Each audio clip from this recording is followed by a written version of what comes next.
Today we're learning more about the confusion and the chaos on 9/11. Now, you heard some of it in the audio tapes of hijackers at the top of the hour. A Minnesotan was one of the first to see it.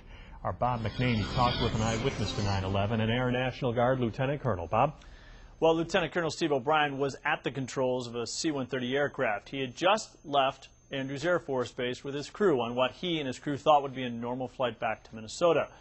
But what O'Brien thought would be normal and what he witnessed were two different things. He saw something that defied the odds and will forever be woven into the history of 9/11. Well, you just wonder, how you could be in two places that geographically separate at those exact times and witness both those events. Now, the first Lieutenant Colonel O'Brien, as most military pilots will, speaks calmly, even about one of the most horrific events in this nation's history. He saw firsthand the end of American Flight 77 and United 93. Reagan Airport controllers then vectored an unarmed National Guard C-130H cargo aircraft, which had just taken off en route to Minnesota, to identify and follow the suspicious aircraft. Air traffic controllers asked O'Brien if he saw American 77.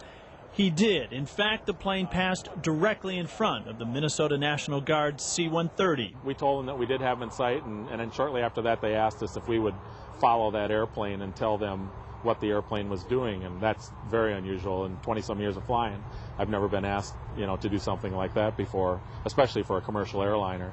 O'Brien speaks of an unusually clear and beautiful summer day along the East Coast, but the splendor of that summer morning ultimately gave a more clear view of the first horrific sight of this day. We were having a hard time keeping it in sight, and finally all we saw was a big explosion on the ground. American 77 had hit the Pentagon. O'Brien and his crew headed west toward home. But over Pennsylvania, air traffic controllers again asked O'Brien if he saw another aircraft in trouble. The crew of the C-130 saw the smoke from United Flight 93. The plane had crashed just 2 minutes earlier. You feel like you're part of history, even though you weren't directly involved. You had a chance to witness it, and so that's why I feel like anytime I can, relay or relate any of these experiences to young kids and help them remember what it was like, and I don't mind doing that at all.